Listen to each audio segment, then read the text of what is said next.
तो चलिए भारत की 5G कहानी की बात करते हैं। कैसे एक इतनी महंगी लगने वाली टेक्नोलॉजी नीलामी से निकलकर हम सबकी पहुंच में आ गई।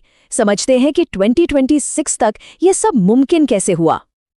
अरे वो दिन याद हैं जब 5G एक बहुत दूर का सपना लगता था। मतलब एक ऐसी टेक्नोलॉजी जो बस सबसे महंगे प्रीमियम फोन्स में ही मिलती थी। लेकिन देखिए अब वक्त कितना बदल गया है। साल 2026 में वो सपना अब सिर्फ कुछ लोगों के लिए नहीं बल्कि हर किसी के लिए एक हकीकत बन चुका है। तो सवाल ये है कि हम यहाँ तक पहुँचे कैसे। देखिए ये सफ़र शुरू हुआ था जुलाई 2022 में 5G स्पेक्ट्रम की नीलामी के साथ। फिर कुछ ही महीनों में अक्टूबर तक 13 शहरों को 5G की पहली झलक मिली। मार्च 2023 आते आते नेटवर्क पूरे देश में फैलने लगा और आज जनवरी 2026 में सस्ता 5G एक आम सी बात हो गई है। और जब हम बजट कह रहे हैं तो इसका मतलब वाकई सस्ता है। सोचिए जरा, एक 5G स्मार्टफोन की शुरुआती कीमत अब सिर्फ 7,500 रुपये है। ये तो एक बहुत बड़ा बदलाव है। लेकिन ये सब हुआ कैसे? इसका जवाब उस टेक्नोलॉजी में छिपा है जो इस पूरी क्रांति की जड़ है, यानी कि 5G स्पेक्ट्रम। चलिए इसे समझते हैं। अच्छा, आपने ये शब्द जरूर सुने होंगे, लो बैंड, मिड बैंड और MM वेव। पर क्या हम जानते हैं कि इनमें असल में फर्क क्या है? चलिए इसको एकदम आसान बनाते हैं। लो बैंड यानी N28 को एक FM रेडियो की तरह समझिए। इसकी रेंज बहुत जबरदस्त होती है और ये दीवारों के आर पार भी आसानी से चला जाता है। मतलब गांव और घने शहरों के लिए ये बेस्ट है। फिर आता है मिड बैंड N78, जो एक ग्लोबल स्टैंडर्ड है। इसमें स्पीड और कवरेज का एक बढ़िया बैलेंस मिलता है। ज्यादातर फोन्स इसी को सपोर्ट करते हैं। और आखिर में है high band MM wave N258। इसको अपने वाईफाई राउटर जैसा मान लीजिए। स्पीड तो कमाल की है पर इसकी रेंज बहुत ही कम होती है।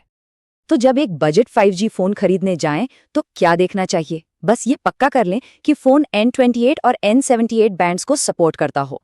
N28 अच्छी कवरेज के लिए और N78 तेज स्पीड के लिए।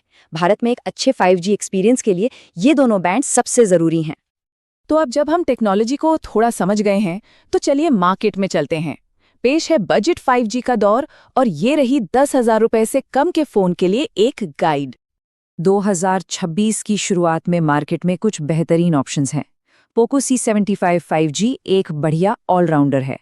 अगर सबसे सस्ता ऑप्शन चाहिए तो Realme C71 5G है। जिन्हें अच्छी परफॉर्मेंस और साफ सुथरा सॉफ्टवेयर पसंद है उनके लिए लावा स्टॉर्म प्ले 5G एक अच्छा विकल्प है। वहीं Redmi 14C 5G अपनी तगड़ी बैटरी और भरोसे के लिए जाना जाता है। और अगर फिल्में और वीडियोस देखने का शौक है तो Infinix Note 50X 5G का डिस्प्ले काफी अच्छा है। लेकिन हाँ, उम्मीदें सही रखना भी बहुत जरूरी है। देखिए 10,000 से कम में एक भरोसेमंद 5G कनेक्शन, बड़ी स्क्रीन और पूरे दिन चलने वाली बैटरी तो मिल जाएगी, लेकिन एक प्रो लेवल कैमरा या हाई एंड गेमिंग परफॉर्मेंस की उम्मीद करना ठीक नहीं होगा। ये कीमत और फीचर्स के बीच एक सीधा साधा समझौता है। तो ये फोन असल में है किसके लिए? ये उन स्टूडेंट्स के लिए हैं जिन्हें ऑनलाइन क्लास के लिए एक स्टेबल कनेक्शन चाहिए। उन पेरेंट्स या बड़े बुजुर्गों के लिए जो एक आसान और फ्यूचर प्रूफ फोन चाहते हैं। उन लोगों के लिए जो पहली बार स्मार्टफोन की दुनिया में आ रहे हैं, या फिर कोई भी जो अपने पुराने 4G फोन से अपग्रेड करना चाहता है। अब आता है सबसे बड़ा सवाल, क्या फोन की कीमतें और भी कम होंगी? चलिए 2026 के लिए आगे का नजरिया देखते हैं। 2026 के केंद्रीय बजट का एक एनालिसिस कहता है कि फोन के सस्ते होने की संभावना तो है, लेकिन ये कमी अचानक नहीं बल्कि धीरे धीरे हो सकती है।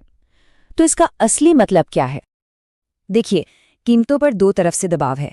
एक तरफ बैटरी जैसे जरूरी पार्ट्स पर कस्टम ड्यूटी कम होने से कीमतें गिर सकती हैं, लेकिन दूसरी तरफ AI की बढ़ती डिमांड की वजह से मेमोरी चिप्स की ग्लोबल कमी है और AI फोन के लिए महंगे प्रोसेसर्स भी चाहिए। तो हो सकता है कि कंपनियां इस टैक्स बचत का इस्तेमाल अपनी बढ़ती लागत को कवर करने के लिए कर लें। तो इससे क्या सीख मिलती है? यही कि कीमतों में धीरे धीरे गिरावट की उम्मीद रखें और सबसे अच्छी डील पाने के लिए प्रमोशनल सेल्स पर नजर बनाए रखें। तो 5G अब सभी की पहुंच में है, जो कि एक बहुत बड़ी बात है। लेकिन ये